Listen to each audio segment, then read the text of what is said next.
Okay, now be honest. Be truly honest with yourself. As a woman, a professional woman, an entrepreneur, female, um, someone with responsibility that you want to do something with your life. More than just being, actually becoming part of the change that we could have in our world. Now, be honest.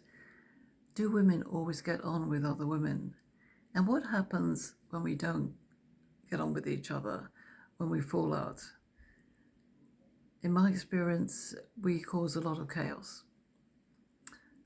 We spent over 100 years fighting for equality, fighting to change what men thought was the natural order.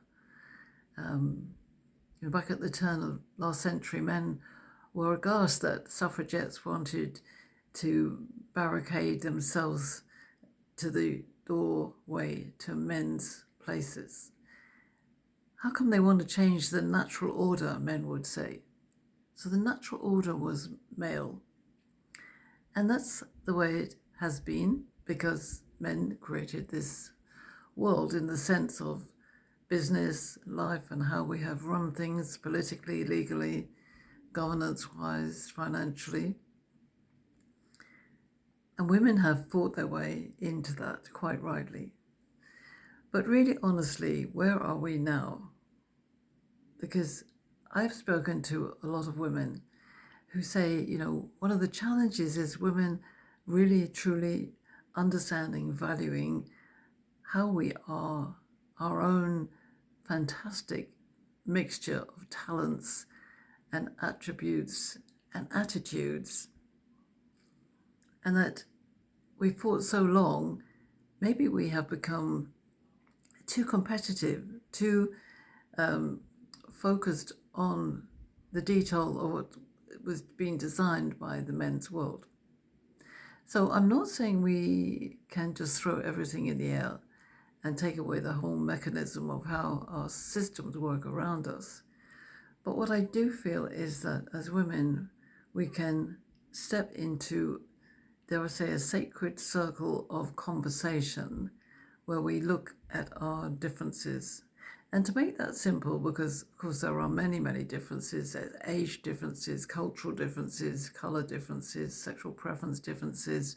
There are diverse things that happen right across the female spectrum.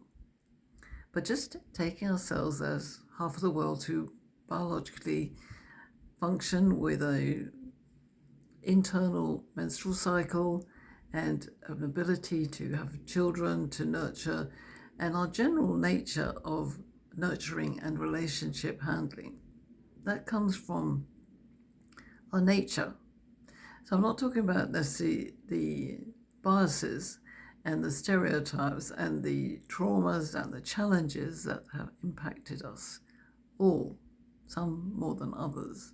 And we know that half the world is female, and that at least 1 in 3, if not more, women are abused, challenged, physically abused, violently abused, verbally abused, emotionally abused. So we've got a lot to deal with. And I'm asking you as women to think about how we talk to each other, how we understand the variance between us, just on a very simple scale of our energy, if you like, the yin-yang, masculine, feminine energy within us. And as women, as females, how we come to understand our energy, so that when we walk together with men and we rebuild the lighthouse of our life, we actually know who we are. And that's what I'm inviting you to join me on Saturday. There will be one man in the room, but all the rest will be women. And that man is a colleague of mine, Adolfo, who is a very wise ruler, an action man, but he's written an extremely amazing meditation for us to have, hold, and host in our hearts. It's an extraordinary experience, and I'm inviting you to come and join us, because I don't know how it's going to work for all of us. So I'll be honest with you.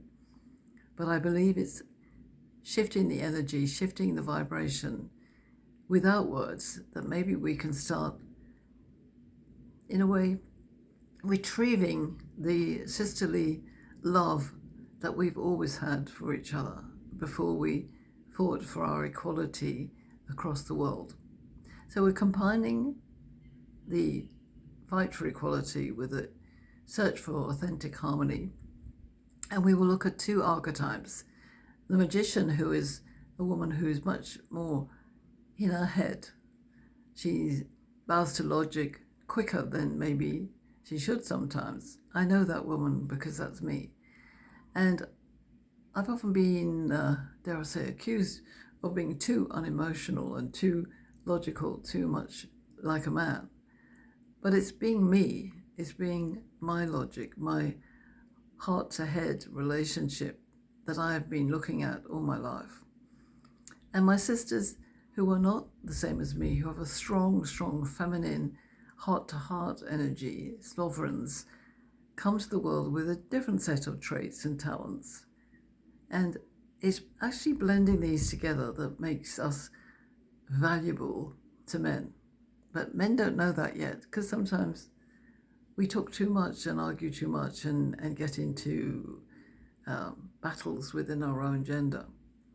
So I'd like to share this experience with you, invite you to come along and see how you feel about it as we walk towards the lighthouse. And the lighthouse is a metaphor for the structure of the world, which has been created to be strong and a silent safety net. The lighthouse stands in the roaring sea, shining its light, however strong the sea is. It doesn't move. And if it's inhabited by men only, it will stay as a bastion of that silent, strong, possibly unemotional light. So by bringing women into the lighthouse with men, I believe we can shine the light at the top of the lighthouse in a very different vibration. Maybe it's tough and tender. Maybe it's strong and sensitive. Women have a great capacity to do things and together. So let's prove the case, my dear sisters, and find out how we can raise the vibrations of females together on this Saturday, May the 4th, at 9 a.m. Pacific time. And then, if you feel it was worthwhile, come back the following Saturday, May the 11th, and meet some of the men who have shown their light as rulers and philosophers. And as we raise our vibrations together, we can then shine the light on many of the very difficult subjects that we need to face, one of which is violence against each other, and especially against women and girls. We need to tackle these subjects and tackle them now before we get, dare I say, locked down and controlled by those people who don't necessarily believe in the emotional capacity of energy, vibration, and frequency. That's looking at the world in a different way. So I hope to see you on Saturday, May the 4th, females please only, and on May the 11th, men and women. Take care and bye for now.